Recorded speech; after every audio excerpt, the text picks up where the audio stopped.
Can't nobody take my pride. Can't nobody hold me down. Oh no, I got to keep on diddying. Why does Puff Daddy have a bad stipulation now? Puff Daddy's a good guy.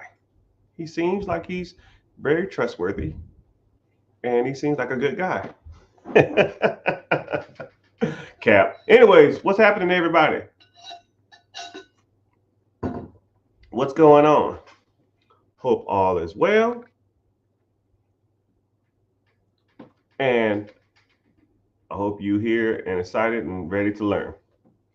Um, Question of the day, or somebody messaged me and said, I saw you on live.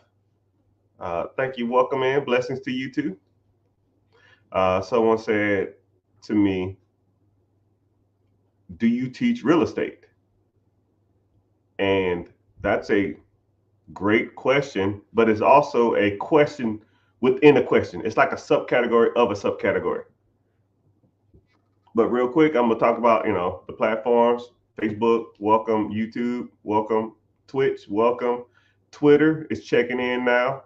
I had to pay for verification, which is some bull crap, just to stream live on there. But welcome in if you hear from Twitter, and welcome in from Instagram if you hear from the gram. But thank you for being here. But let me talk about this quick subject real quick. And if you want to ask your questions while I'm talking, we can, because I just come back to the questions as I talk. So somebody asked, uh, um, do you teach different? Do you teach people the different ways to get into real estate? And yeah, so what I'm gonna do is I'm gonna talk about a blanket statement of what I teach, and then I'll talk about the subcategories of how I teach it. All right. So um, I focus on what's called a pillared system, right? Four subjects that I will generally talk about. The first subject is credit, because whenever you talk about, buying businesses and buying real estate, and or, going out here and get funding and stuff like that, it all generally will boil down to credit. And, you know, if you want to go out and get lines of credit, you want to go out and get a car, put it on Turo, you want to go out here and buy ATMs, you want to go out here and use business credit, you want to go out here and buy real estate, you want to go out here and buy a sub shop or laundromat or a car wash, I don't give a damn. You're going to need some form of credit or a reasoning why people are going to give you money. Now you can establish rapport with people. You can get owner financing, but if that owner finance, if someone doesn't want to finance you, then you have to think to yourself, man,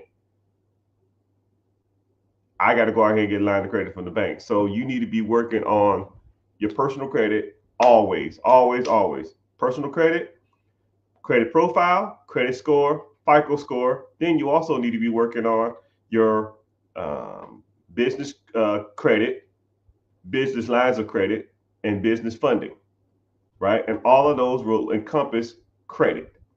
Okay. So also what we'll talk about too is then we'll talk about real estate. So there's multiple ways to make money in real estate. And I feel like the more weapons you have, it's like Batman in the utility belt. The more weapons you have under your belt, the more batarangs and shark repellent or smoke bombs you can pull out, right? If you're good at subject two, then if deal comes up and it's sub two issue, sub two, let's roll it. You can do wholesaling. You can do bird dogging. You can do BRRRR strategy, BRRR, buy, rehab, renovate, refinance, repeat. You can do fix and flips. You can do buy and hold. You can do just straight up investment properties. You can do primary. You can do fourplex, quadplex. You can do commercial. You can do syndication. That means pooling people money together, going there and buying a property. You can do lease options. You can do tax liens. You can do tax deeds. You can do foreclosures, right? You can do estate sales. You name it. There's tons of ways to get money in real estate, but I hate the term you don't know what you don't know, because in theory you don't know what you don't know. You have to be taught what to look for and how to find those deals. Okay? Then you need to focus on ownership.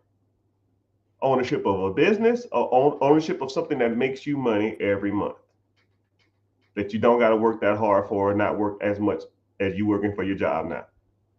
You know, if you're making $55,000 a year, working 50 hours a week, is there a business out there that I can buy that pays me $100,000 a year that I can work 20 hours a week? That sounds like a win-win to me. I work half the time and get twice as much money, and I'm my own boss. Only person that's going to yell at me is myself, right? And then what I'll teach you too is how to focus on putting the least amount of effort and energy and time as possible into it while maximizing the amount of money you get, right? Going to work for yourself and making $100,000 versus $50,000 and working 20 hours a week is good. It's still good. But if I can work 2 hours a week and still make the $100,000, or even reduce, now I can make $50,000 a year what I was still making in my job, but now work 2 hours a week. Now that's a win-win, right? So I'll give you a scenario real quick. What would you want? Would you want $100,000 a year and you work for yourself 25 hours a week? Or would you want to make $50,000 a year and you work for yourself 5 hours a week? You know, it's a question to everybody, man. I want to see y'all answer. I want to see what y'all thinking.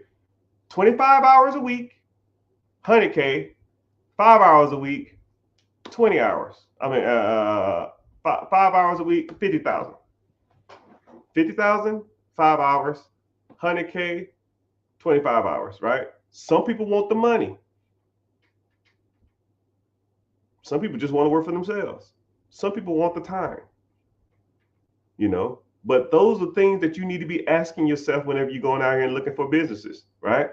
And then trying to own stuff where you don't have to work as much or not work at all, right? ATMs, storage units, Airbnbs, laundromats, restaurants, Dunkin' Donuts, gas stations. I mean, you name it. Party rental businesses. Who knows what's out there and what's available? But what I will do is I'll show you how to evaluate them, how to find them, how to get the funding for them, how to get the down payment. I'll show you the ropes. I'll get you all of that, son. So you focus on that. So now you're going to start bringing in more money. You're going to start bringing in money from rental properties, you know, all that other kind of crap. And then you're going to start bringing in money from the business you own. So now what you going to do with that money? You're going to take it and go buy Hellcats and Gucci? No, dog. That's trash. Now you got to start focusing on investing. Now the money you're making passively needs to go make more passive income.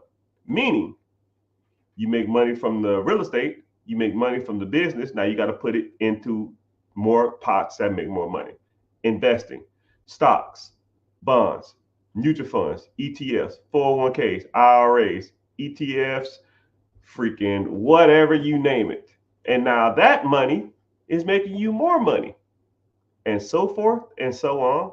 And then when that money comes in, you buy more real estate or you buy more businesses until you get to a point where you are making more money than you could ever imagine. And it took me, it was crazy. I had like 3 financial milestones. Well, I'll give you a few financial milestones. One of them was $10,000 in my bank account. And I was like, damn, I'm rich. At least I felt like I was rich, right? $10,000? Man, I was damn near broke and homeless. I joined the military and I started saving up, but I didn't know what to do with the money. I just had the 10,000. Wow. Then the next milestone was 100K. Well, actually, I'll give you another milestone. One milestone was a rental property that was paying $800 a month. That first rent check came in. And then I said, okay, well, I made $800 on this. Surely to goodness, this month, I'm going to have to go work for that $800, right? Something's probably going to happen at our house. I'm probably going to go over here and fix some pipes. I'm probably going to go over here and fix a dishwasher or a leaky pipe or something. or it's gonna be a leak in the roof, something. But the first month that nothing happened, milestone. Oh, here's another $800. And the little wins is kind of what helps, right? Because $10,000 is probably not a lot of money, but it's a win. A win's a win. $800 that you didn't have to work for, that's a win, right? Then I hit 100,000. Wow. And I was like, damn, 6 figures, right? Man, I feel like Puffy, right? Old Puffy, not that new Puffy shit. Fuck that. And then a net worth of $1 million. No, I had 10 properties. First 10 properties I had, because once you get 10 real estate deals, then you think to yourself, man, if I did it once, I can do it twice. If I do it twice, I can do it 10 times. If I did it 10 times, I can do this forever. While working full-time active duty military, which is kind of hard to do, right? Because people think they work a lot, but active duty military works way more than most people, right? Way more. We're up at like 4:30 in the morning and we getting off at like 6 o'clock in the afternoon every day. It's just rough. I wouldn't trade it for the world, but I would never go do it again. Never, ever, ever, ever. They couldn't pay me 10 times the amount and make me a 4-star general to go back to the military. You couldn't pay me enough. All right. Another milestone is, $1 million bucks. I did the math on it. I started subtracting, deductions and bills and shit like that. And then called the missus up and said, yo, check this out. What is this? I said, yeah, that's $1 million bucks. I said, oh, you feel like a millionaire? I said, no. I was like, oh, feels exactly the same. And then buying your first business and all kind of stuff like that. But once you start making a decent amount of money coming in, then you got to start finding out ways to like try to avoid taxes and put all that other money to work. But that's a whole nother story. But yeah, so those are things that I focus on whenever it comes to teaching or coaching people, right? We got to focus on the pillars. You got to focus on your credit. You got to focus on learning about investing. You got to focus on real estate. You got to learn about businesses, right? None of those are more important or less important to me. I will never downplay credit and upplay real estate, or downplay owning a business and upplay investing. All of them to me are just as equally important. And you have to learn how to pretty much master those 4 pillars. Once you master those 4, it's a lot of this money stuff is kind of downhill from there, right? And if you want to go get some other stuff afterwards, that's cool, but let's focus on that. But that's a good question that someone asked. So I'm glad y'all here. That was kind of like a general introduction to what do I typically teach people, or what guidance I can kind of give people, or coaching that I give if people ask. But we can go into some other stuff too. I mean, I'm pretty well versed at this stuff, but that's just the basics of what I teach. We get it's really deep dive. So I always talk generally for like 15 minutes, and then people can just ask questions as they come along. So I'll kind of say this real quick. If you're here on any other social media platform, click the link in the bio and go to YouTube and watch from YouTube, or go search The Rich Get Richard on YouTube and watch from there. It's going to be the same thing. I'll actually do this. I see YouTube live comments first before I see anything else. Everything else is kind of like a blur on here. It's kind of weird. I don't see other stuff, other comments first, right? I see that first. I see YouTube comments first. So if you're on here watching, just go to YouTube and then say, if you want to, just comment, hear from Twitch, hear from Twitter, hear from Facebook, hear from XYZ, and it kind of lets me know that you just came here from another platform, which I really appreciate. All right. And YouTube pays me, right? Most other platforms don't. I don't mind if you're here for free. You don't have to give anything. Just ask the questions away. But I like the YouTube to compensate me for my time, right? They want me to get more people on their platform, even though if you don't have to follow anything, but if you want to, you can, and turn your notification on. That you can, but yeah, we go from there. I see people coming in. Appreciate you. Okay, also let's get started asking some questions. 5 hours a week, I could fit more into my week easily. Yeah, you'll be surprised how much more time you have when you don't have to go, 8.5, 9 hours to work, an hour and a half to commute. Uh, Whenever you go from, you know, an hour commute to work, an hour lunch, and then 8 hours at work, and then an hour back home, and then you probably need like an hour to like wind down and eat, right? You're at like 14 hours, and you got to sleep what, 7, 8? Now you got 6 hours to do whatever you want, but that ain't enough time to damn near do anything, right? I see you in from TikTok. I see you, one of my old students. I know you, man. You Mr. Bodybuilder, right? Always wearing do rags. Used to wear do rags all the time in tech training. But yeah, commercial real estate. If you wanted to get in that stuff, we talk about that stuff too.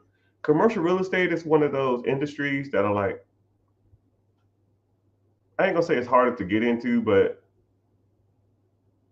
it's one of the most gate kept industries in all of America, to me, my personal opinion. So anybody who's ever got into or know about commercial units, I mean, it's like really gate kept. But once you get in there, once you in there, you in there.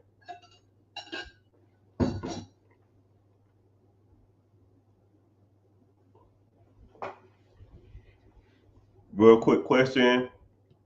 Am I currently flipping properties or have I flipped properties? Am I currently flipping? No. Like, it's kind of weird. This gonna sound real weird. Don't judge me. I'm on like a real big spiritual journey now, right? So I'm like getting in with my inner peace. Like I've been hustling and pushing forward so hard for like 10, 12, 15 years that my mental psyche has almost took I needed like a reset. So I'm on like this spiritual journey.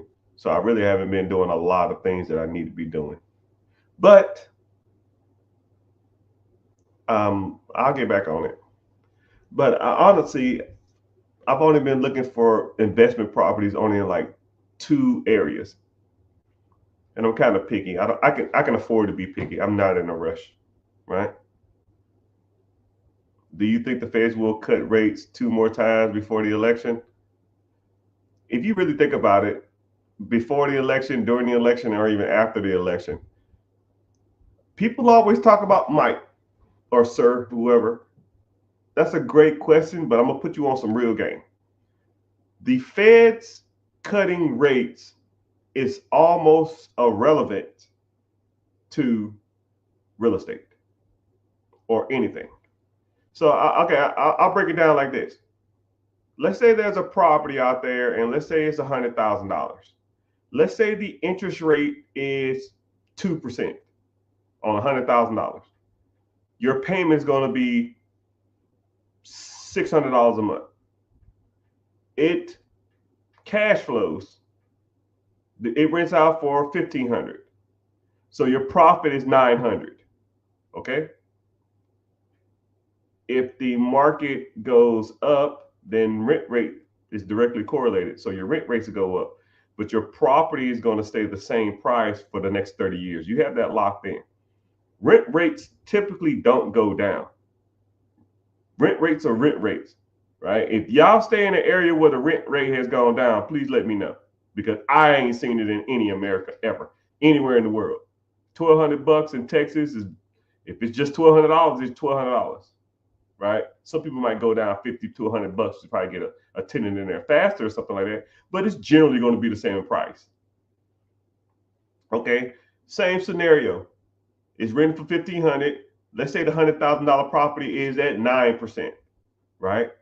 And now at 9%, now let's say your payment is $1,000. $1,000, 1,500 minus 1,000, you still profiting $500.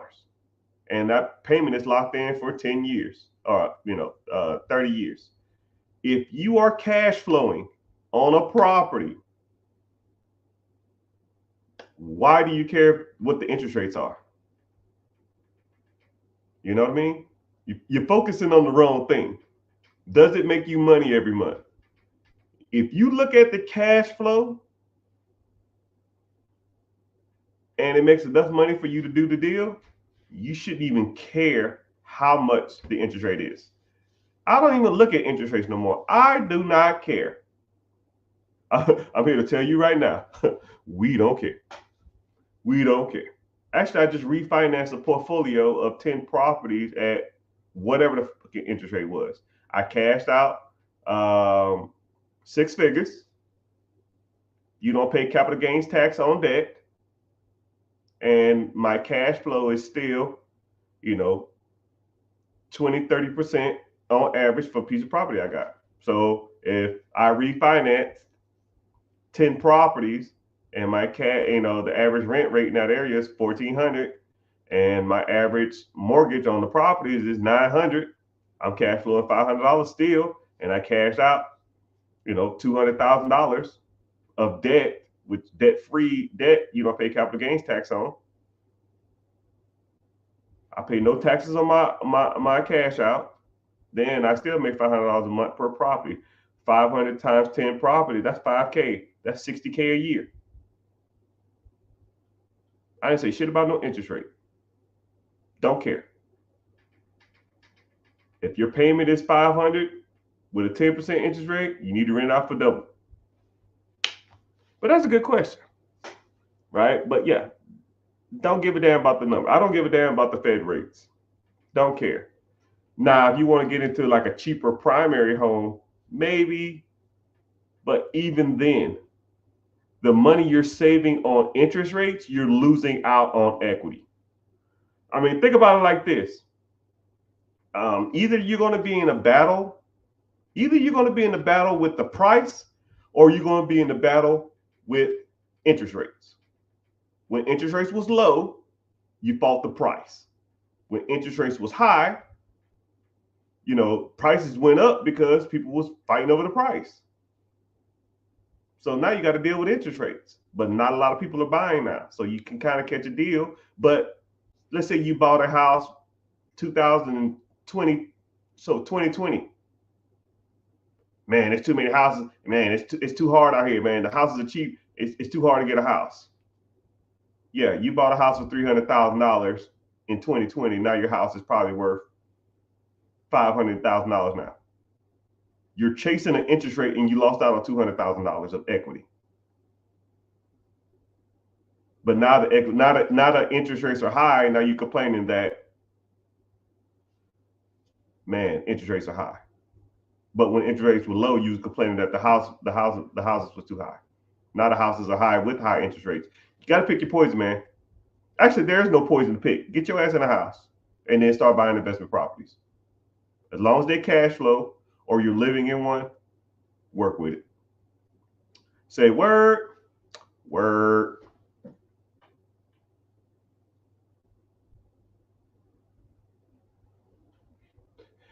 But yeah, I see a lot of people coming over here from YouTube, TikTok, Facebook, Instagram, Twitch.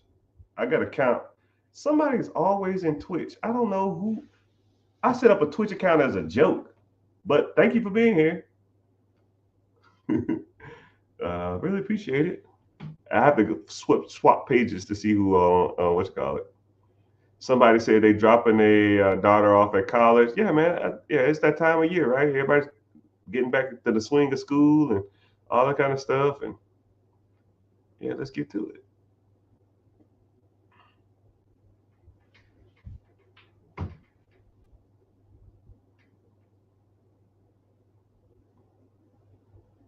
Yeah, I was talking about, would you want to work 5 hours a week for 50,000 or 25 hours a week for 100,000? Some people will work for the money. Some people want to do as least amount of work as possible. So it really just depends on that person. Should I sell my primary home because it's debt free? No. You don't have to sell it. If you've been in it for so many years, you can do a HELOC. You can do a refinance too. Refinance, you don't have to pay debt, capital gains tax on your debt. If you sell it, if you ain't been in the house for 2 years or 3 out of 5 years, you got to pay capital gains tax. But you're going to need to find another house. The house you're probably going to move into is probably going to be just as expensive. HELOC is probably one of your better options, and or refinance will probably be second. I don't think you need to sell your home. Let you have a place to go. And also, too, if you want to do any of those options, I will have a plan on why you're doing it. Like, you just selling your house to sell your house, or you want to sell your house to buy investment property? You want to sell your house to buy a business? You want to sell your house to invest more into a stock market or 401k or something like that, and to beef up your retirement account and stuff like that? Because I do feel like equity is dead money. I mean, it doesn't do anything. It just, you don't make any money off equity unless you sell the property, refinance the property, or HELOC the property. So, I mean, you have options. Just depends on what you want to do. Or refinance it, take the money, buy another property, and rent it out. Go from there. You don't necessarily have to sell it though. My apartment is way easier to operate than a single family home. Yeah. The crazy part about it is it takes just as much effort to buy a one family home than it does to buy it takes just as much effort to buy an apartment complex than it does to buy a single family home. Now you can get into single family, duplex, quadplex, fourplex cheaper than an apartment, but the paperwork and the due diligence and the home inspections and the termite inspections and all that kind of crap is pretty much exactly the same. And especially if you have a property manager, a good property manager in your team or your area and stuff like that, it's a whole lot easier to do that type of stuff, especially if they're doing everything for you. So they both had their perks. They both had their pros and cons. The main one is down payment, right? If you're a veteran, you can get a VA loan, and that's 0% down. You just need to have a 580 credit score. A 580 credit score and 0 down. You just need a job with 3 months on duty. I mean, come on, dog. You can't beat that, right? I know apartment complex probably is cool and all, but there ain't too many investments where I pretty much don't have to put anything down except for termite inspection and maybe $1,500 in closing costs. Termite inspection, home inspection, and it's one other inspection I can't think of. But you might be all in $1,500. That type of shit you can't beat. Sorry for the profanity.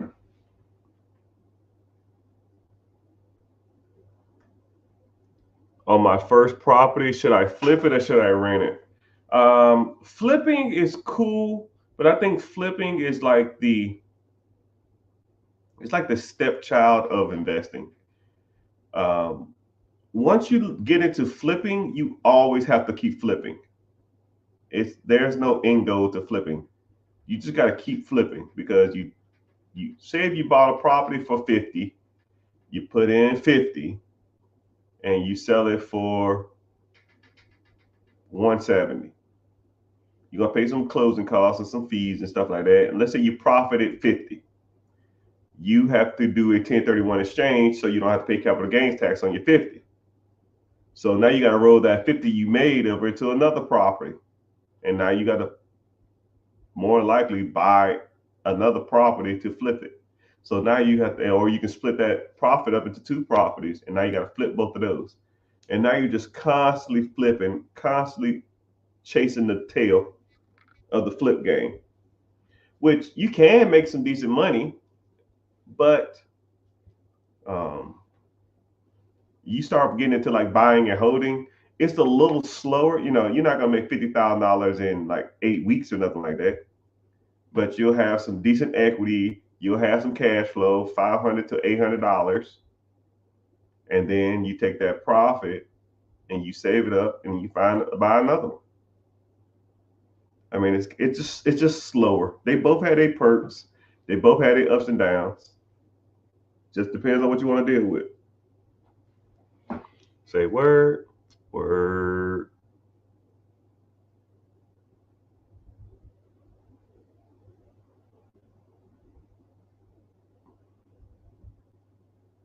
I'm new to the military. I've heard a VA loan from a property has much lower interest rate too. Yeah, you don't have to pay. So the perk of having a VA loan is you don't have to pay PMI, property mortgage insurance. You put zero down. You get a low interest rate. The government secures the loan or backs the loan, so you get 100% financed. And all you got to do is pay inspections, termite, and one other thing. And sometimes you might even walk away from the deal with a check, which I've done a few times. It won't be a lot, but I mean, I do a home inspection, which back in the day used to be like 300. I'll just round up $500 for a home inspection, $300 for a termite inspection, and there's another inspection I can't remember what it's called. I don't know. So I'll say another $300. So $1,100 in, 0% down, best interest rate, no PMI. And if the numbers work out right, I'll only put down. I won't put anything down. I'll walk away with a check for $2,000. That's the $1,100 I put in plus $900. I mean, that stuff you can't beat. Anyways, if you a veteran, get you a VA loan. Best deal in town. And then live in it for a year, then try to go get something else or move and use another one. Try to find the cheapest house in your area that you can use that loan with.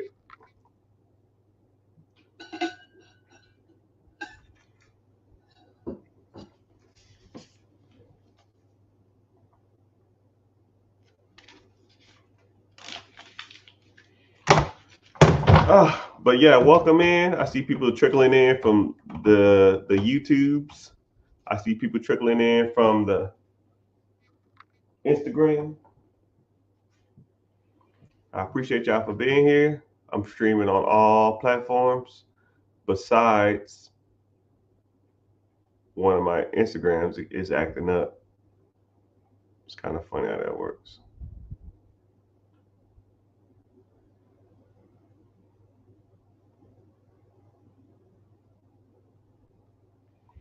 Oh man, what's happening? I think you probably left, so you probably won't even see this comment. So yeah. I said to myself when we're old. But let's go ahead and get some shout outs. Where y'all from, man? Let's do some checking in. Where are y'all from? You can be not necessarily specific. You can say city and state or just state if you want to be vague.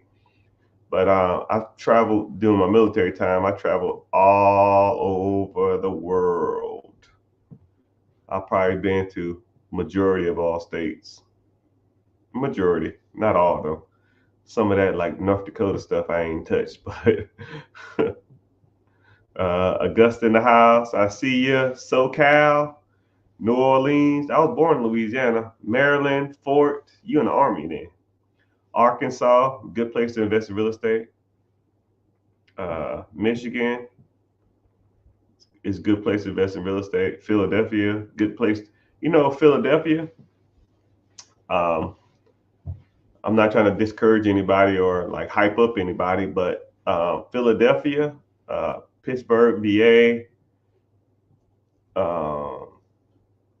I think Philadelphia, from my personal experience, is one of the best places to be an entrepreneur. Philadelphia, Connecticut, Rhode Island, some parts of Virginia, some parts of New Jersey. Best places you can be an entrepreneur. One is because of proximity. Philadelphia is one of those locations where you can be in 4 other states within an hour. Okay. So like if there was a real estate deal and then the state you're investing in, you get the perks of that state, not the state you're in. So let's say if Connecticut is a landlord friendly state, you're an hour and a half away from them. If New Jersey is a business friendly state, you're an hour from there. If Virginia is a real estate friendly state, you're an hour and a half, 2 hours from there. And you could pretty much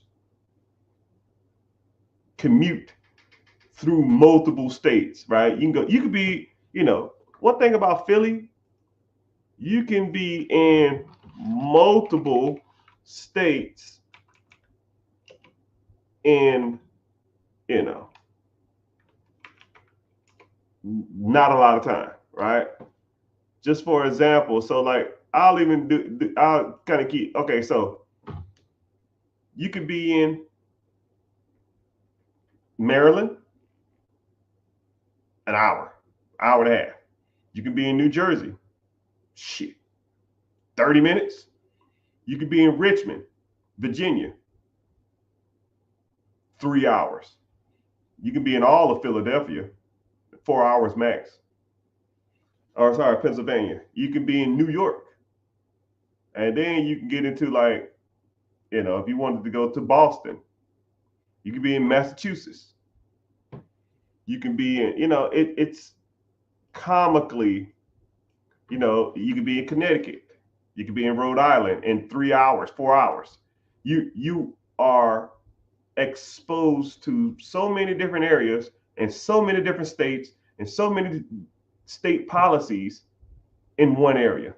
So whenever I meet people or see people and they say I'm from Philadelphia, and I say, yo, bro, you need to get on it. You need to get on it. If you don't, it's the only person you can blame is yourself, right? And then one thing about Philadelphia is the houses are pretty cheap if you want to just invest in Philadelphia. I get emails and texts all the time. Philadelphia, I got a damn townhome for sale for $100,000, 3-bedroom, 3-bath. It's like, bro, get on this, man. Get on this. Jump on it. Not a lie. But yeah, where else y'all from? I got let me see. Atlanta in the house. Wisconsin. Don't y'all know? Have you tried Wisconsin? Yeah. You Richard don't even know it, my boy. Orlando in the house. Orlando. There's skirts outside. Okay, how about this? Let's do this. Since y'all want to comment y'all cities, you comment your city, and I'll tell you the opportunity that's there. How about that? Okay, at least in my opinion. All right, so let me get to some of this stuff. Let's get to some of this stuff. Baby, I'm so into you. Orlando. Orlando, a lot of people are moving to Orlando, Tampa, and the outskirts of there, and even Miami, which a lot of people moving to Jacksonville and Tallahassee too. On the skirts of Orlando, Winter Park, Winter Haven, where else? Acapulco, and it's another place out there too. I can't think off the top of my head, but yeah, the skirts of Kissimmee. A lot of people are buying houses in those areas dirt cheap because the city is expanding and the housing prices haven't caught up with the area. So if you wanted to get into real estate or businesses in Orlando, go right outside the city. Kissimmee, Winter Park, Winter Haven, and there's some other cities in that area, and I can't think of them off the top of my head. Give me 5 seconds, and I can tell you. Lakeland, there he is. Lakeland, Winter Park, Winter Haven, Acapulco, Claremont, St. Cloud, right on the skirts. You still can catch some deals. Plant City, some good areas. Buffalo, New York, you can catch some real estate deals, but real estate in New York, it's not an investor friendly area for real estate. But business wise, you can acquire a crap ton of businesses in the New York Buffalo area, and you can commute to a couple of states in that area, but right, you still can get into New York City, but New York City is probably like 3 or 4 hours away. Once you fix your credit, how long will I be waiting to make a deal? However long you want. It just depends. Fayetteville, I gotta look at a map. I'm sorry. I don't know where Fayetteville is in comparison to all the other places, but South Carolina is a really great place to invest in. It's a lot of gentrification. Fayetteville is a sleeper. If I was you, I'd be doing a lot of real estate deals there. Wilmington, good. Raleigh's kind of got saturated. Charlotte got saturated, but you can get like the Jonesboro, the Greensboro, and the Fayetteville, North Carolina, great for real estate, and or you can look into buying a business in the Charlotte area and or Raleigh area and or Myrtle Beach area too, and Asheville. Those are major cities that are growing, and I would probably focus getting a business in those areas, right? Michigan, some parts of Detroit, and you can invest really close to the Michigan too, like in the Cleveland, Akron, Fort Wayne, Indiana, Columbus. Since you kind of in the area, Ann Arbor, Grand Rapids is always good, and or Ann Arbor is always good because it's a college town. Someone said Wisconsin, don't you know? To me, Wisconsin is probably top 5 real estate states. They're real estate friendly, and the cost of living there is kind of high when the acquisition of businesses and or real estate is super cheap. They haven't caught up with it. Nashville, good for businesses. They suck on real estate unless you go to like outside the skirts. You got to get into like the Antioch, and or I know Nashville is about an hour south of the border of Kentucky. I would probably start looking into buying real estate in Kentucky if I wanted. I wouldn't do Nashville. Nashville kind of they got blew up and they went to shit. Okay, what else we got? New York City. Businesses, yes. Real estate, I wouldn't fuck with it. Real estate is extremely competitive in New York City. I would focus on businesses. All right. Houston, forget about it. Houston, real estate on the skirts though, not in the city. But one thing I don't like about Houston, Houston is like the scam capital of the world, man. And I would hate to deal with people that either want to scam me or rip me off. If I want to get into a business, I would happily commute or even move to Austin, San Antonio, or even on the skirts of Houston, right? That Houston downtown, that's just trash. There's no way, right? You can even get into better, and then also too, Houston, skirts of Houston and the skirts of San Antonio and the skirts of Austin have better real estate deals than Houston proper, Houston downtown. I wouldn't fuck with Houston. Claremont, I don't know what that is, brother. You can't just say oh, Claremont, Florida. Okay, yeah. You can't just say a city, man. I don't know what that means, man. Marietta, anything in the perimeter, I think it's called the perimeter of Georgia, I wouldn't mess with, right? Anything outside the perimeter, you still can catch some deals. but it's kind of on the south though, right? You probably got to get into like damn near like Jonesboro and Peachtree City, and you still can find deals. But if you want to get into some really bigger cash flow and stuff, I would migrate a little bit more north, probably like the Rome and north 75 area, right? Halfway between Chattanooga and Atlanta. Those are really good deals. And or I would probably start commuting to Macon. Macon is a little ghetto. They kind of still gang bang out there. I wouldn't even touch that area. But as far as businesses goes, Atlanta's one of those scammer places. If I did own a business, I would try to stay out like stereotypical African American communities. I love my people, man, but fuck that shit. I'm not relying on a certain demographic to feed my family and feed my system. I think you can get a better deal probably in Augusta. You can get better real estate out there, and then if you start going towards the Alabama area, you get better deals on real estate and or businesses and or Savannah. But that's my personal opinion. I need help getting funding. Well, click the link in the bio and join the free class, my friend. We talk about funding, we talk about real estate, we talk about business acquisition, we talk about all that stuff. Missouri is the fastest growing city in the Midwest. I'll take your word on it. Right? Missouri is a sleeper. Yeah, he's 100% right. Missouri is a sleeper when it comes to real estate and or businesses. I personally, if I had to invest in an area, it wouldn't be Springfield. I like Kansas City a little more. Kansas City is the next big city. Their team, Kansas City Chiefs, has been pushing real hard. I think they're going to get.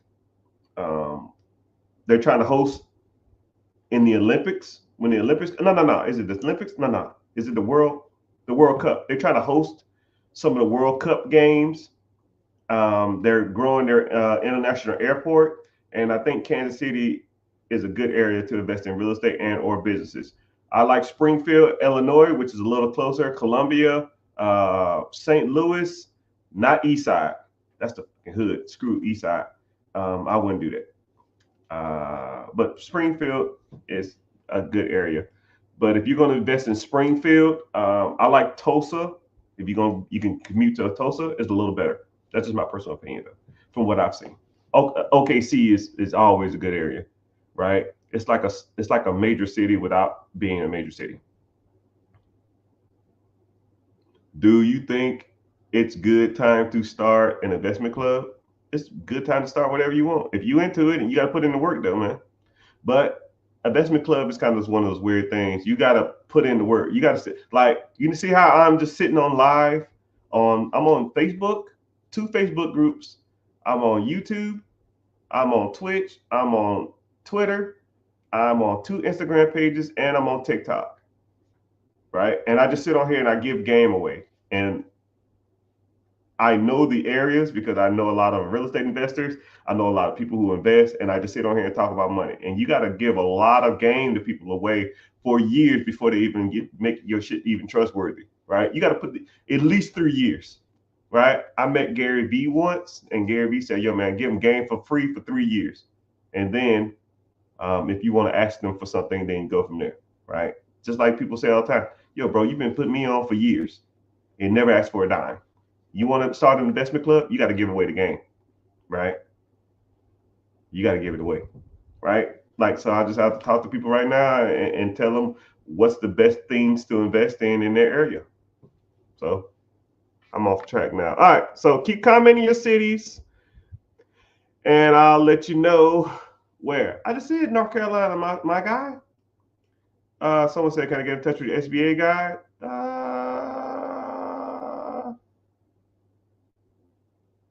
I thought you was in the community, man. You just asked me in there.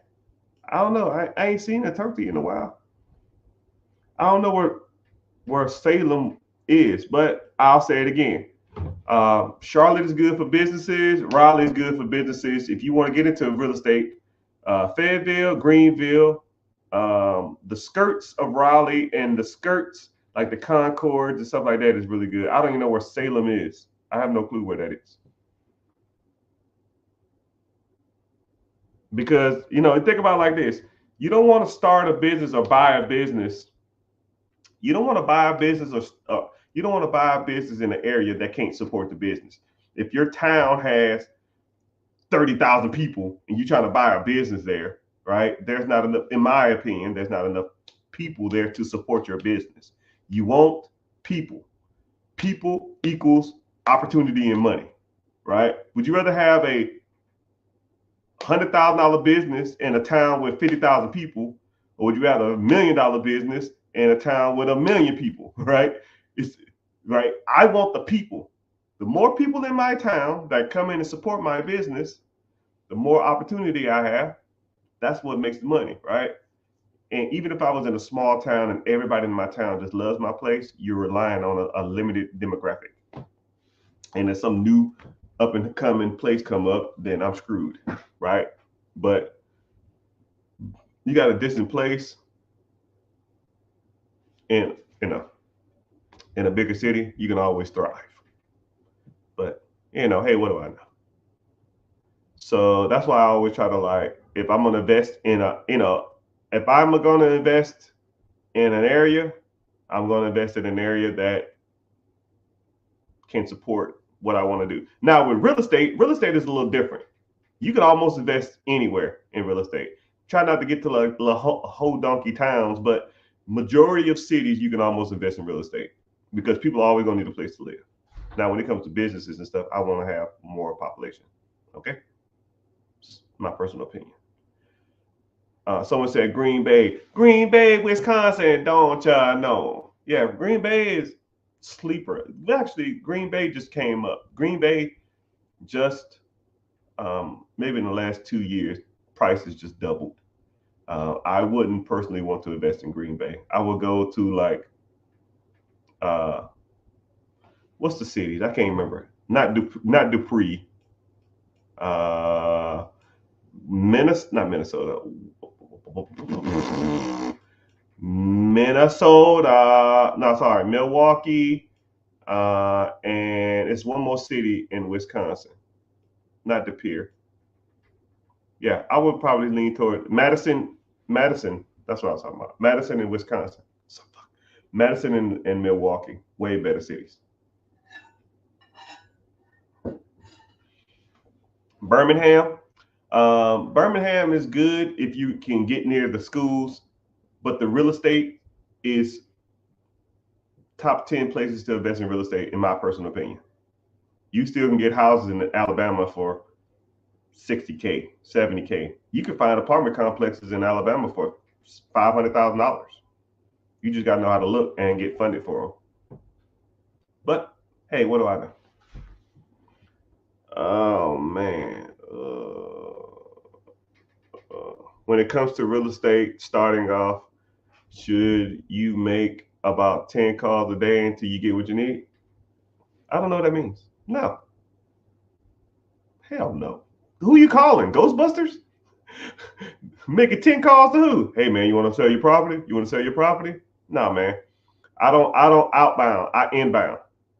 Right? I can teach you 5 techniques right now to have your phone off the fucking hook. 5 techniques. But I'm not. You want to learn? Click the link in the bio, join the free class, right? It is what it is, man. But yeah, no, I used to do outbound for a while. I used to cold call, and then I hired a service to call people. And then after a while, I said, these leads are dead, right? But when someone calls you, they about that business, right? Think about it like this. If I called 100 people and asked them to buy their property, how many people would say yes? Probably 5 out of the 100. Now, if 10 people called me who had a property for sale, how many people are going to want to sell their property? All 10, right? I'd rather get 10 people calling me than me calling 100 and get potentially 4 or 5 and get cussed out 95 times. It's not worth my time. So, yeah. That's a good question though. What about what are my thoughts on Section 8 rentals? Tony, sir, you've been here long enough to know my thoughts on Section 8. I hate calling people out because as soon as someone comes in here and say Section 8, I have to do it. There are people on these sites that sit around and talk about Section 8 like they the fucking, sorry for profanity, the greatest thing since sliced bread. Section 8 is just another way to receive payment from a property. Just one way of the 20 that I teach, right? What about just a regular tenant that pays through a property manager, right? The property manager pays you on the 5th, Section 8 pays you on the 1st. What's the difference? Section 8 might pay you 5 to 10% more, but you got to get inspected through the government to make your house Section 8 approved, which the inspection process is not even that hard, but it's just one more necessary step.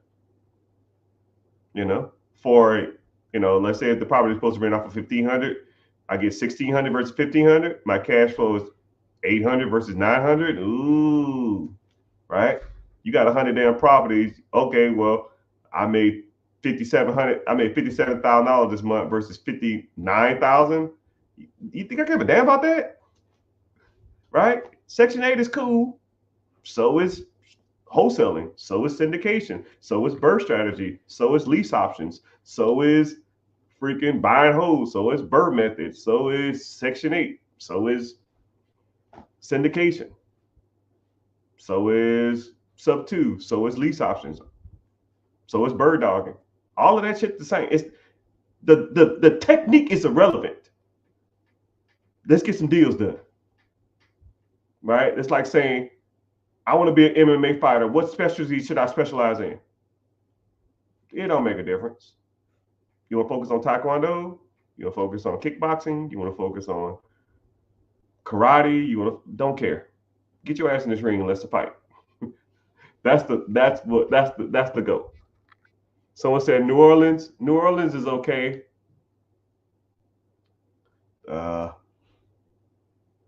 Katrina kind of this, I hate New Orleans now because Katrina kind of messed up that market. I like Baton Rouge a little better, but man, that's just a lot of that stuff's kind of rough. Shreveport is pretty cool. Lafayette is cool. I don't know. Louisiana ain't my thing, man. Louisiana is not my thing. Maryland, good. Kind of saturated though. Kind of overpriced. But that's just my personal opinion. Illinois, yeah, Illinois is a sleeper.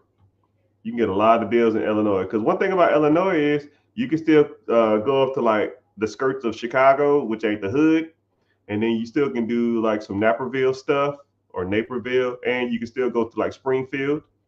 You still can get down to St. Louis for a decent price. And in Indianapolis, Cincinnati, and Fort Wayne, good real estate.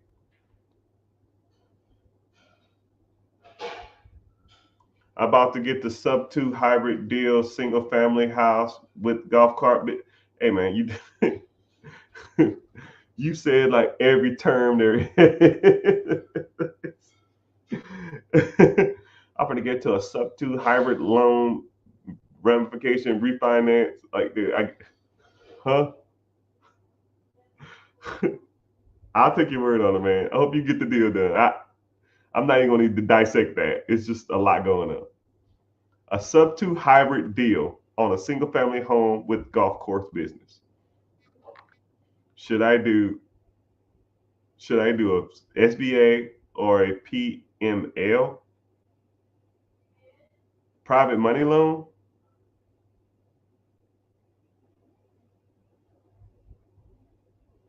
Whatever, get the deal done. I don't know, man. You lose me. You like saying words. I get what you're saying, but it's just like, what? A single family home with a business attached? Huh? You hurt my head, Mr. You hurt my head, sir. But I love answering y'all questions. I'll comment y'all cities. But like I said before, if you're watching here from Facebook, if you're here from Twitch, Instagram, Twitch, X or Twitter. Like I said before, or even Facebook, click the link in the bio, join,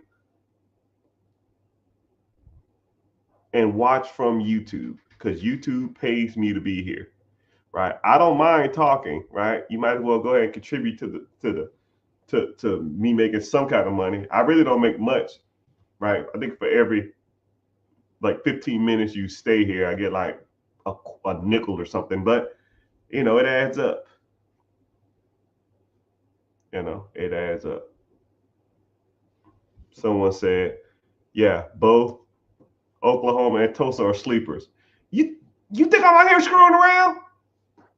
Shit, I am not out here playing, right? And I'm gonna tell you something. I'm gonna kind of put you on to something. I have a good friend who owns a call center, and all the guys you see on, hey man, buy my program. Hey guys, I've been buying real estate in these areas for years. Hey man, let me teach you the game. Hey man, I'm doing Section 8. Hey man, I'm doing wholesaling. Hey man, all those guys that you see on social media for years, the person they use to call all these places to buy their property, I'm good friends with them. And every time I get to talking to them, I say, hey, what's going on? How you doing? I'm doing all right. Hey, cool. Yeah, man, you need to get on some of these properties. You need to get on these businesses. Well, my credit ain't the best. You know what I'll do? I'll work on your credit for free. But in exchange, I want to know where people are buying properties at. Okay? Cool. Oh, simple. Here you go. This is all the places we call and buy properties up. So all the big dogs, multi-millionaires and shit like that that's buying all these properties, I know where all of them buying their shit at. And I come up there and scoop up them shits right behind their ass. Playing cleanup. Say word.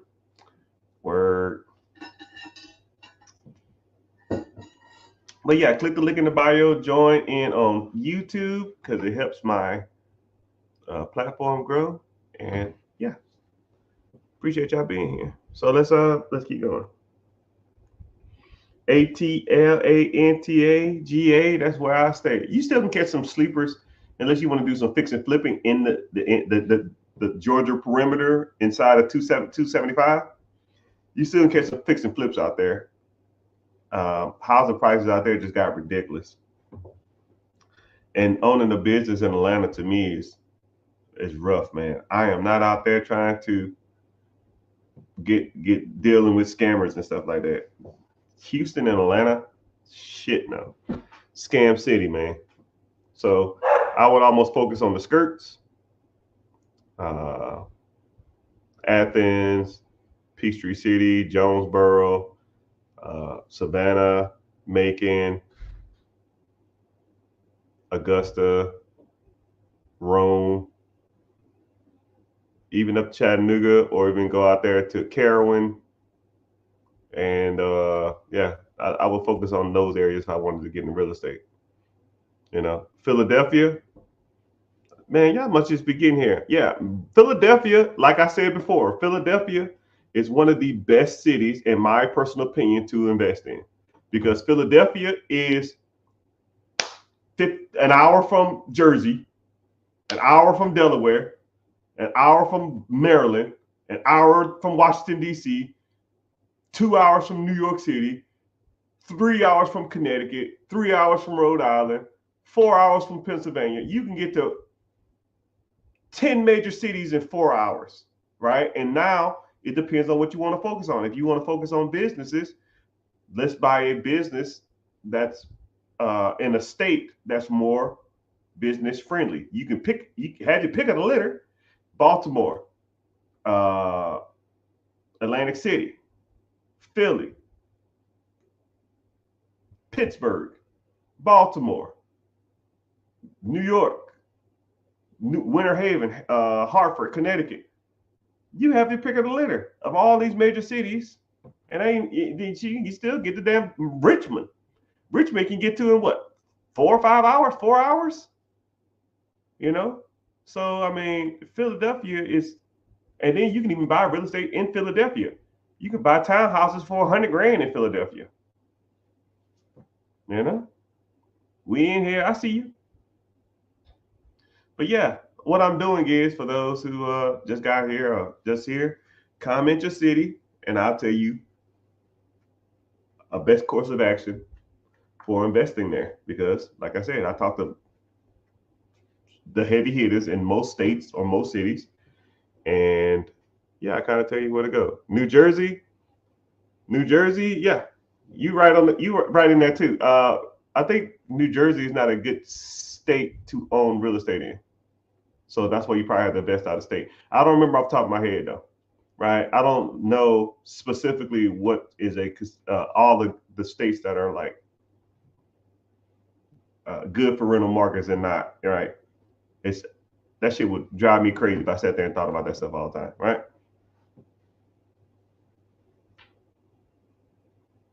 Come to the mentorship. We drop gems every day. Yeah, Brad, click the link in the bio. Join the free class. We talk about that type of stuff. Tampa, businesses in Tampa is good. Real estate in Tampa, not so much. If you wanted to fix and flip, you still can catch some deals. But if I wanted to invest in the Tampa area as far as real estate, I would say you still can catch some sleepers in some parts of Clearwater, but it's like buy and hold, not a lot of fix and flips. Um, I would invest in a little south. Well, really not now because of the damn storm, but Sarasota is a good area to invest in. Uh, Spring Hill is a good place, but I would go out. Plant City, Lakeland,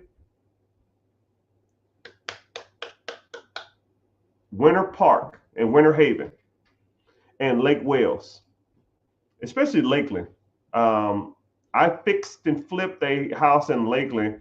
I paid $40,000 for it. It was a 3 bedroom, 2 bath with a detached 2 story garage. I took the 3-2, renovated it, and I converted the 3 bedroom. I converted the duplex. I converted the 2 story garage to a 2 bedroom, 1 bath. And man, I ended up selling that shit for 350,000. But it took about a little over $100,000 though. So I made about $150. Just rolled it over to another property. 1031 exchange. Say word, word. Was it 1031 exchange or no? It wasn't 1031 exchange. It was a damn. I'm confusing my tax benefits now. But you know, whatever. It's irrelevant. I heard Gary, Indiana. Gary, Indiana is the worst place to invest ever in history of America. Gary, and like I'm gonna tell you something, right? Easiest way to think of it. If if they gang bang, don't invest there. Okay? If you driving through and you see like Vice Lords and Crips and Bloods and Hoover, no, I'm good. I'm good. You couldn't give me that shit. Gary, Indiana is the butthole of America, and it's gonna be like that for years to come. There ain't no jobs. There ain't a big market out there for investing. Uh, I'm good. There's way better places to invest in Indiana than Gary. All right. For one, Indianapolis is 10 times better, and also Fort Wayne is good. You can even go to Columbus and go to the Columbia, Ohio. Go to Columbia and or Dayton. Gary gave us MJ, and that's about it.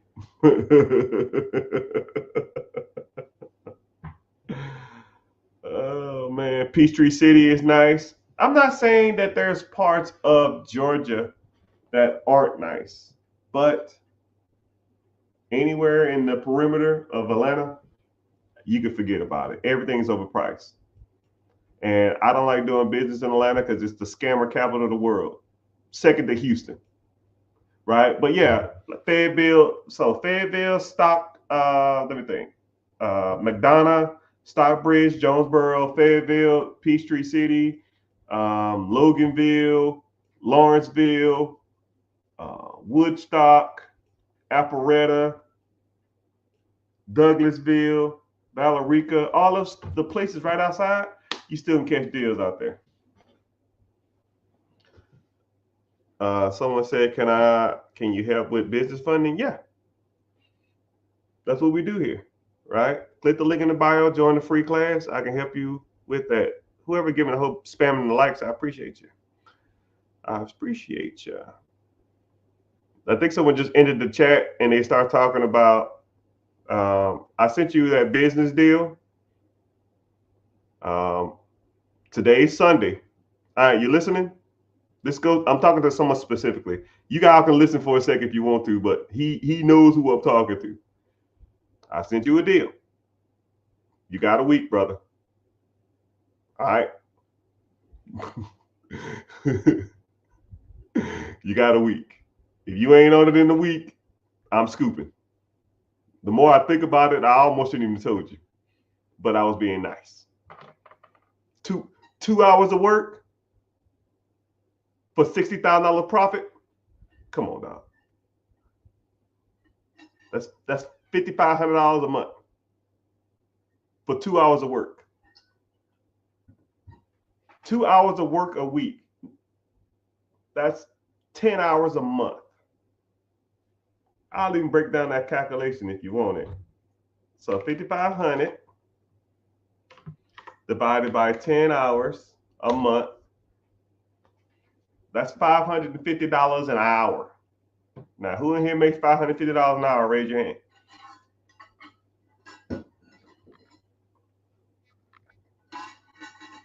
I honestly broke down.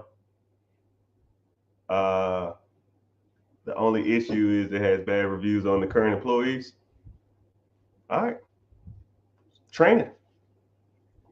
Or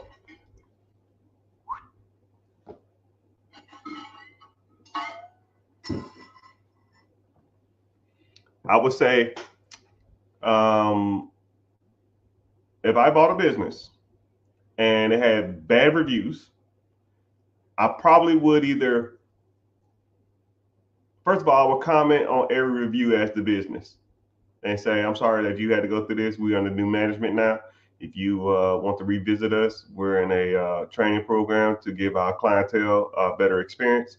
And hopefully we can regain your trust in your business, stuff like that, right? Then I would have a meeting with the current employees and say, this is unacceptable. I don't know who did this. I don't know if the person's still working here. Don't care. If a person writes a bad review about you again, you will be terminated. It's not hard. You're sending off packages, working a mailroom. Customer service is your primary job. I think customer service is almost your only job. Put a box on a scale, say hi, how you doing? How's your day? You give them their price. They pay. You put a sticker on it. You send it to the back, wait for the UPS driver. When people's mail come in, you put it in the slot. This is not rocket science. If you can't comply with this, I will replace you. There's thousands of people out here that need a job. There's your warning. I'm not out here playing around. You got the other documents? Shit. You can forward them to me if you want. No, don't do that. I'll scoop it, man. I don't even want it. I'm almost forget it don't even exist. Las Vegas is good. Businesses is good. Real estate is a little rough in Vegas. I don't think Las Vegas is a good renter-friendly area. I wouldn't mess with Vegas as far as the real estate goes. But as far as the business goes, I would. If you wanted to invest in other places than Vegas, Phoenix was one of the best kept secrets for years, but the Phoenix market even got out there. Anything in California, you can damn cut that place off and just throw it in the trash, man. That place is the worst. So if you wanted to invest in anywhere, some parts of Salt Lake City is kind of getting good, but Salt Lake City. So this is what happened. I'm gonna kind of break this down to you in a nutshell. When COVID hit, California went through this weird change. People could work remotely and also live in California. So now that people went from working 40 hours a week in the office, they went from working 0 office hours in the office, but yet still had to pay California prices and California taxes and California everything.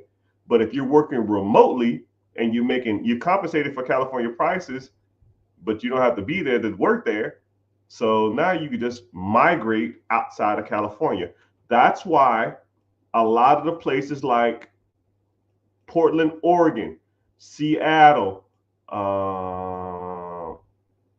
Ohio, Boise, Ohio, Salt Lake City, freaking Denver, Phoenix, Vegas, all of those places, real estate shot to the damn moon because people was taking Texas too. People was taking that California money and just moving to places that were more affordable. And so now people are moving to all these other cities, and then now they're forcing the prices there.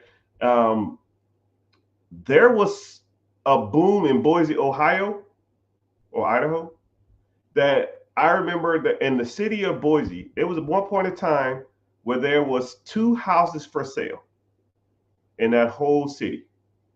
2. And there was a line around building to them get in there. 2 houses. You know, a whole city, a major city in a major state. That lets you know that California is not only a horrible state, they're bleeding their horribleness onto other states. So anywhere on that whole East Coast or West Coast, dude, you have fun with that stuff, right? But if you want to get into it, we can talk about different stuff, right? Real estate wise, I don't too much. I mess with a lot of that stuff out there. You might still catch some skirt cities or outside the major cities, metropolitan areas. Businesses will always be booming because people are coming out there. And all those cities have grown 10, 20% in population in the last, 4 or 5 years because of COVID. It is what it is. Hercules, California, I don't even know what that is. Detroit, if you're in Detroit, it's good to invest there. But if you're not in Detroit, it's not good to invest there because you know the good areas and the bad areas. I tell everybody like, yo, man, I get a $30,000 house in Detroit. Yeah, and you freaking in the ghetto or in the hood. But if you're in Texas, don't invest in Detroit. If you're in Detroit, then invest in Detroit because you know the areas, right? That's where, it's kind of funny, right? You ever like looked online at hotels and then you damn get to the hotel and you're just like, oh man, what the fuck? Lock the door. Because you don't freaking know, right? You can have all the best pictures in the world and until you get there, it's across from a train track and a damn crack house and a damn gunshots. And you're just like, what the hell? You don't know what you don't know, but you can invest in Detroit if you're from Detroit. And then this is what's crazy. Miss Detroit, I'm gonna kind of put you on another little side hustle, little game. If you're in Detroit, there's a lot of people who want to invest in Detroit who don't live in Detroit because they think that homes in Detroit are good investments. What you need to do is you need to start a consulting service, right? Charge $100, $200, $500, don't give a shit, right? We'll make it $199. And what you do is, hey man, I'm thinking about investing in Detroit. Cool. It's $199. I'll tell you all the best areas to stay in, all the best areas to live in, all the best areas to invest in. And if you need me to go buy a property and take pictures of it, I'll charge you an extra $50 per property if you need me to. So now you're making money off of other people buying property, right? And you ain't even got to invest there. You're just the I call them word man or bird dogs. You're like the bird dog, right? So a bird dog is when someone goes shoot the bird, and then the bird dog, like remember Nintendo? He goes out there and gets the bird and brings the bird back to the the guy who shot it. The shooter is the investor. You're just going out, taking pictures of a property and bringing it back to them. And if they want to shoot more property, that's fine. All you do, you get paid just for providing that service. $50, $60, $100, right? Okay, cool.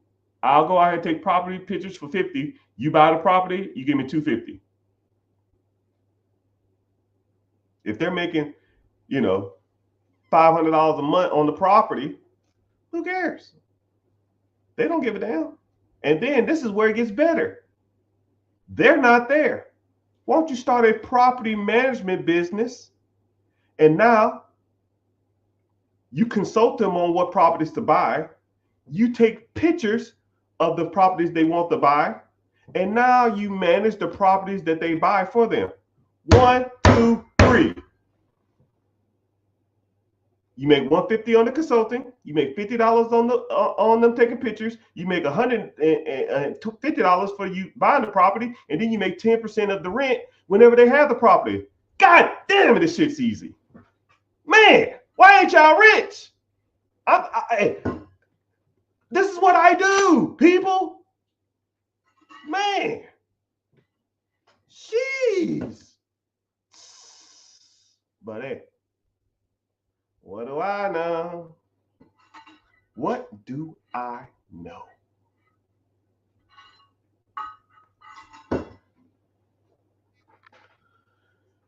Richmond, Virginia, on the skirts. Peachtree City is nice, but it's been like that for years. Louisiana, come on, man. Y'all just getting here? I just talked about Louisiana, man. Do you ever sleep? Money don't sleep. Money never sleeps. That's why I come here to learn. Can your boy get a consultation? Yeah, link in the bio, sir. Click the link in the bio. It'll say a webinar. Sign up for the webinar. Come hang out. Come learn. About simple as it gets. But yeah, my throat's hurting. I'm getting tired. Y'all gotta ask more questions. I will talk all day. I hate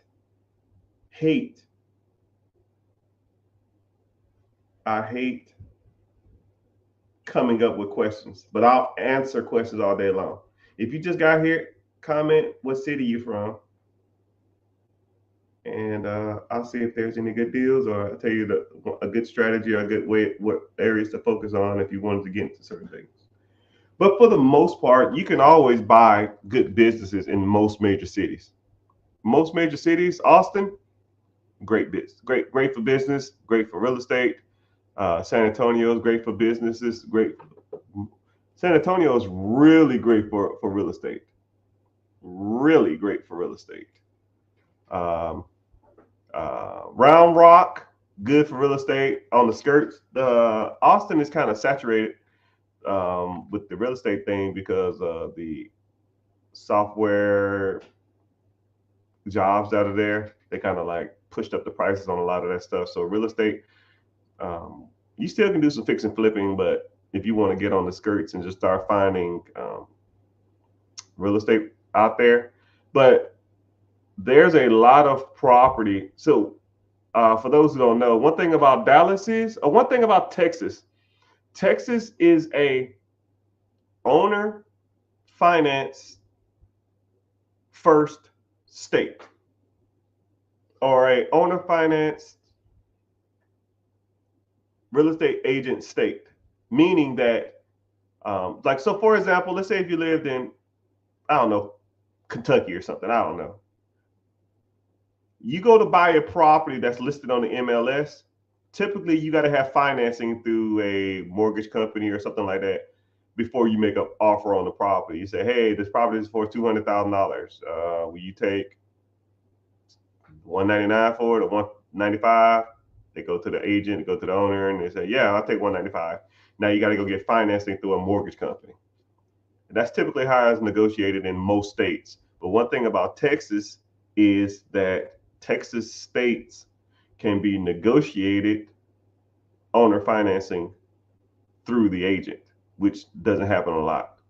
So for example, if you live in anywhere in Texas, You can call up the agent and say, hey, this property's for $200,000. I'll give you $5,000 down, and I'll pay you $1,000 a month for the next 30 years.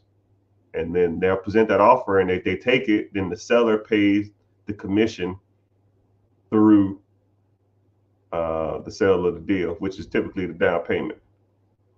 So in theory, if you lived in Texas, you can just pretty much make 50 offers a week. Worst they can say is no. Now you're gonna need some down payment money, but there's strategies and techniques that I can teach you that you can almost, in Texas, in a lot of states really, but especially in Texas, you can almost buy a new house every month. You can buy a house every week if you really wanted to. So yeah, if that's what you want to do.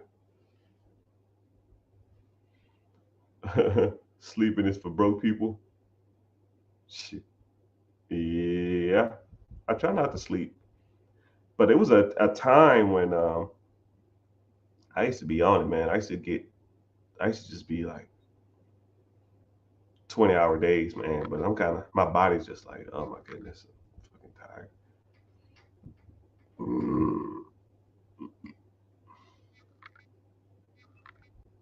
Getting old, man.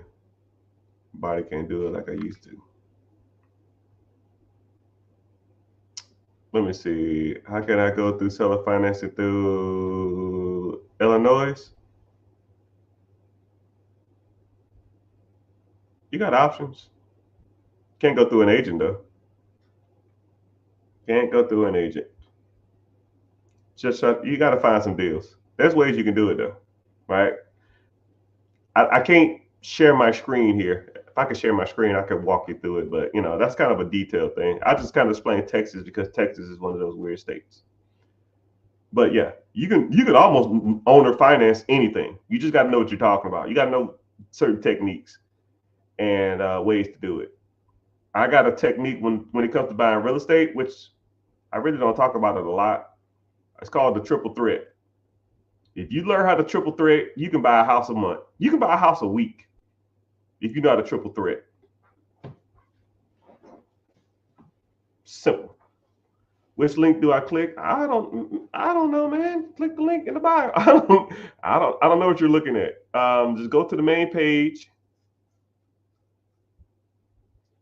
or go to my Instagram and find the link there. The Rich Get Richer. It should be 2 of them. What is the process of? Can you help with the process of SBA loan? Yeah, that's what we do here. I got 6 SBA buddies, and they'll walk you through the whole sheboing. Sheboing, boing, boing. And then I'll make sure you're pre-qualified too, because I don't want you wasting their time or my time. Because you need to have your stuff together before you go knocking on someone's door talking about, I need some help. Right? How's your credit? How's your business structure? How's your down payment? Have you ever ran a business? Do you know how to run a business? What business you want to buy? How much you want to put down? How much you want to finance? Have you done any due diligence on the business? Have you reviewed the tax returns? Have you reviewed the P&L? There's a lot you got to go through, right? And see, what's crazy is you have 4 or 5 different loan programs when it comes to the SBA. SBA Flat, SBA Express, SBA 7A, SBA 504, just a general SBA. If you want to buy a business that has property tax, now you're in the 504 program, right? What's your requirements for a down payment? What's your requirement for credit, right? Does it, can the business pay for the loan? And what's your loan amount going to be now, right? You got to learn that type of stuff, man. What percentage do you need down for an investment property?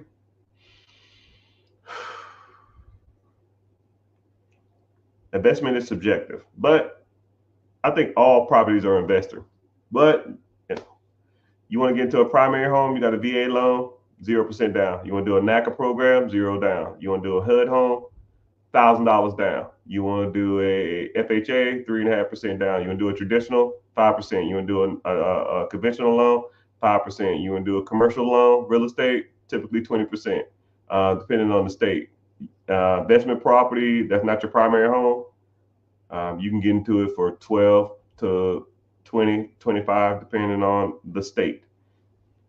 If you want to do commercial real estate, apartments, typically 20%. You want to do duplex where you live in one, first property, 3.5 or 5% if it's your second property.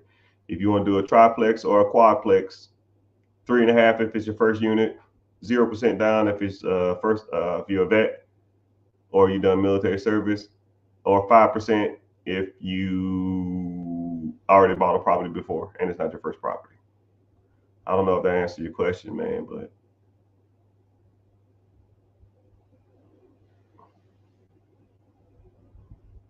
hey, XRP,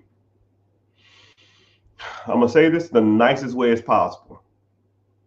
Okay, do not take offense to what I'm about to say to you. Right? I'm just being nice when I say this. Okay, the nicest way possible.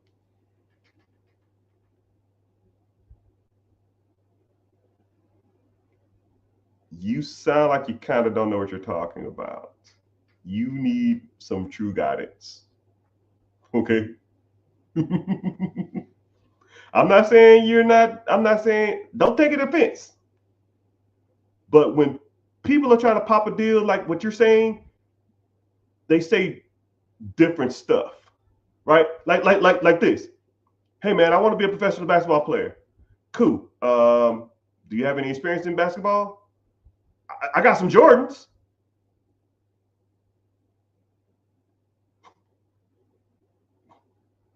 What the fuck does Jordan got to do with you playing?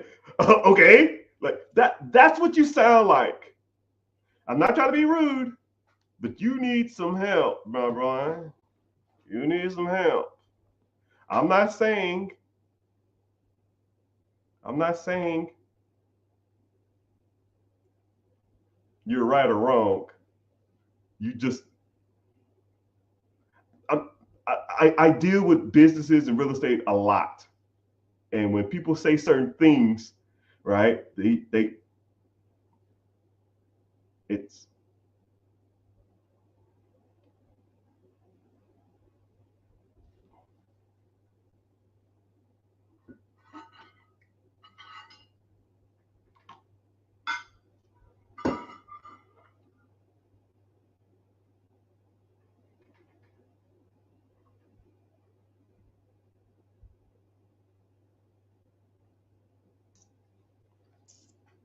I'll make you a deal.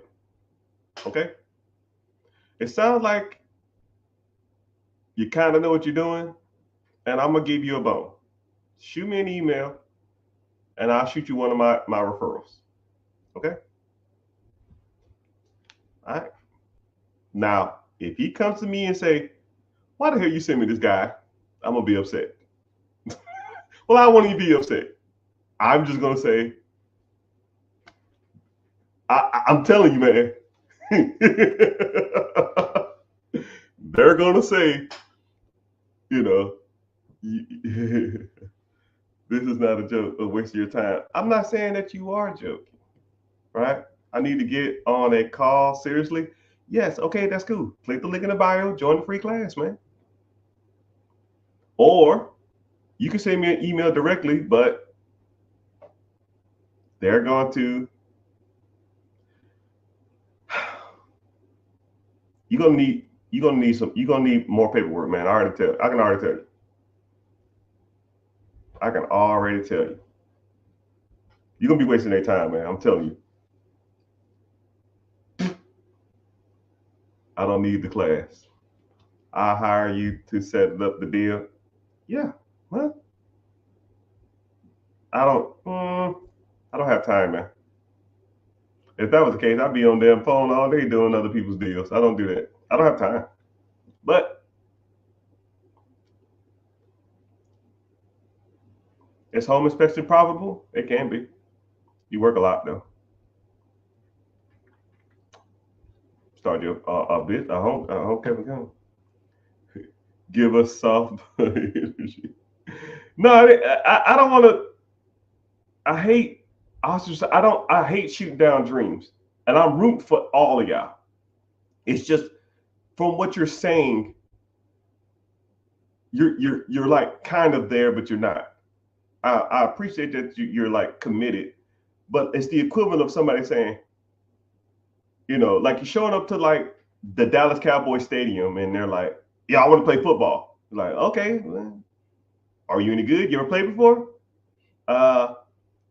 I got these new cleats and I got a new mouth guard, and I've been practicing. Like, this is the professionals, man. This is what we do. This is you need more than just some cleats and a helmet. I think your word on it though. There's no dream. Commercial plaza with a fuel station. Since you brought up fuel, I'm gonna put you on some fuel game. Nah, I ain't gonna get into it, man. I should have used VA loans. I really understood what the difference. Have used veteran SBA loan. Really understand the difference. I don't know what that means. Veteran, there's no veteran SBA loan. I don't know what that means. You have a VA home loan and you have an SBA loan, not a veteran. Have you ever used a veteran? Those are two different things. A VA loan is for real estate. A SBA is a loan for a business. And now if you buy a business with real estate attached, it's still a business loan. But it's financed as a real estate, but it's still a business loan. I'm looking to get a big loan. Credit score 580. You gotta get that credit score up, man. Right? If you got with me, first thing we're gonna do is we're gonna focus on rebuilding your credit, because you got to get your credit up to sixes, mid 60s. All right. And especially if you ain't got no money, right? Your credit is a 540. I can already tell you what's wrong. You have a bankruptcy and or a repossession, one of those, and you have derogatory marks, a few missed payments, and or a charge off. So we need to get rid of the repossession and the bankruptcy, and or the bankruptcy, and then we got to knock out the charge-offs and the late payments. We got to build your credit profile. We got to work on your FICO score, and then we got to work on your credit scores from the bureaus. None of those derogatory marks. None of those derogatory marks and credit collections. Yeah, I knew it was something, right? You might not have had the repo. You might got a lot of hard inquiries too. So you got to get your hard inquiries under 5, which download the Credit Karma and the Experian app for free. Look how many hard inquiries you got. And that's per bureau, not just total, right? Some people are like, I got 4 inquiries. Yeah, that's 4 per bureau. That's 12. It's not just 4. Oh man, I got 12. Yeah, 12 is more than 5. And 12 times 3 bureaus, you got 36. You've applied for credit 36 times in the last 2 years, because it falls off every 2 years. So now you're desperate for credit. When people are desperate for credit, they don't get any credit. And people keep applying. I had one dude that had 96 hard inquiries. Why the hell? How many times? You applied for 30 damn... Dude, you applied for credit 90 something times in the last 2 years? You're applying every damn 3 days. What would you recommend? Well, first of all,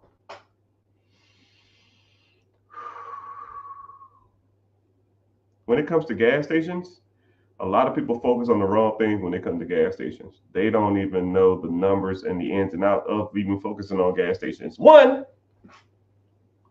I would focus on a gas station. If I was to buy a gas station, that's close to the highways. If it's 5 miles from a major highway, like a major intersection, not like on a country road that's considered a highway. That's not the highway to me. That's the interstate. I'm talking about like the international I-95 highway. If it ain't, 2 miles, actually, if it ain't right off the exit, I wouldn't do that. 45, you're selling me, man. Don't sell me. Because you're not. You can knock off hard inquiries easy, right? Yeah, I got a credit team that does it. I don't do it. So are you an angel investor? No. I've had opportunities to take millions of dollars worth of other people's capital and invest for them. I don't do it. No, and I don't invest in other people's stuff either. Don't need to, right? I'm chilling.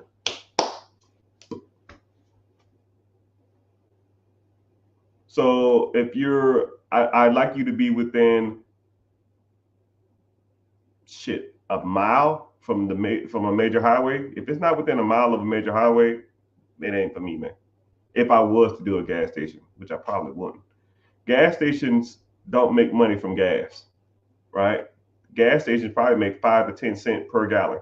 So if a person comes into the gas station with 20 gallons, right, they're making 10 cents a gallon. Congratulations, you made $2. The majority of people who go through gas stations make their money from snacks and concessions. The markup on a damn drink is the cup costs 10 cents, the slushy costs $1.59. So you sell a slushy for $1.50, you pay 5 cents for the slushy and the material, so you make $1.40 off that. You sell 20 gallons of gas, you make $2 off of that. You sold one slushy, you make just as much as 20 gallons worth of gas.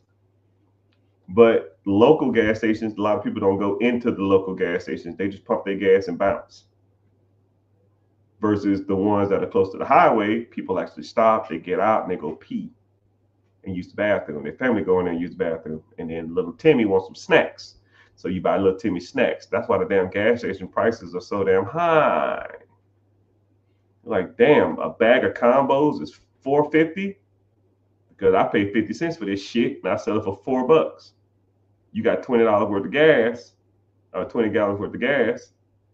You make 10 cents per gallon. That's $2. You sell a bag of combos, that's $4. I'd rather sell the damn combos. I don't even want the gas no more. I'll close down the gas station and sell concessions. That's where your money is. That's why when you walk into a gas station, it's just like glorified hodgepodge of buying shit. You need a lighter. You need some cigarettes. You need lottery tickets. You need hot dogs. You need slushies. You need ding dongs. You need cupcakes. All they want to do, and that's why they put the bathrooms all the way in the freaking back. So when you come in, you got to walk through all this shit, and you're like, you know what? Let me get a snack. Now, or like you sitting at the gas station and the little guy comes on, come on in. You get a hot dog and a drink for $2.99. Hot dog bun costs them 10 cents. The hot dog costs them 10 cents. The Slurpee or the drink costs them 10 cents. That's 30 cents. $2.99. They make $2.70 off a damn hot dog and a drink. They make $2 off the 20 gallons of gas. What do you think they want to sell? Hot dogs. Hot dogs. Gas brings in people? No. Well, people need gas, but people don't need concessions. When you go to the local gas station by your house, do you go inside and buy snacks? No.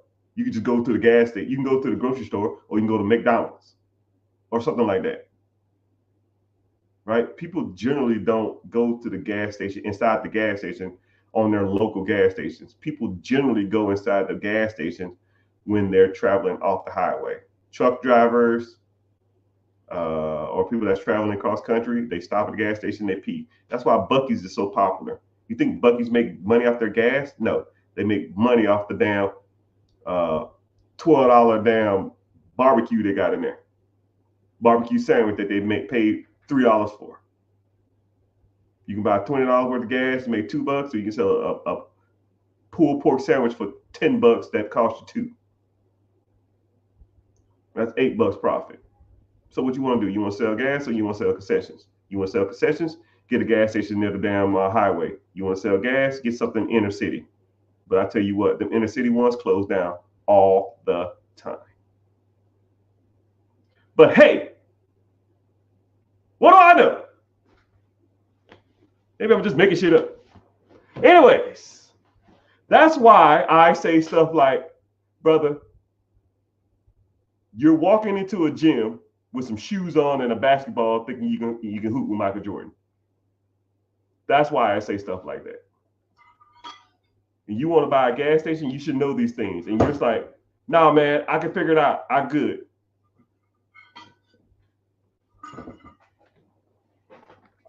Come on now. Now you're reevaluating your whole deal.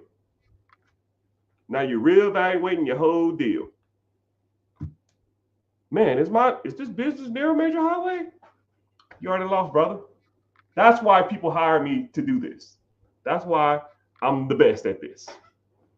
Now, I gave you scenarios with gas stations. I can do the same thing. Laundromats. I do the same thing with any of this shit. I study this stuff, man.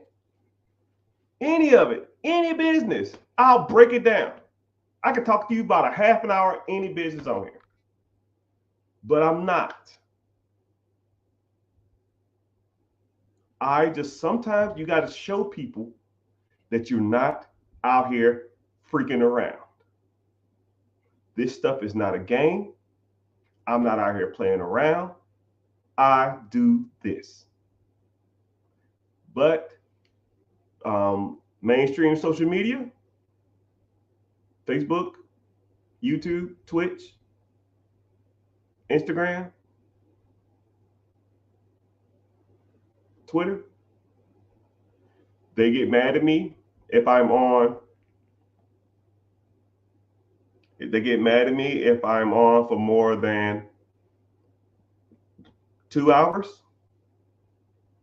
So I'm at 150. My time has elapsed.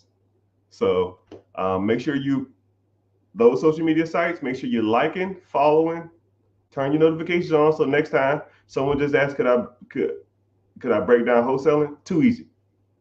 I've been wholesaling for 12 years.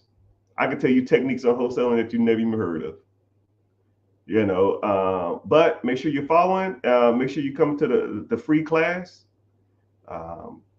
Sign up's in the bio. It's Wednesday, 9 p.m. And turn your notifications on. So next time I get on here, you come and ask me all the questions. I appreciate you being here. Instagram, Facebook, Twitter. Make sure you're following. Click the link. Join the free class. Auf Wiedersehen, my friend.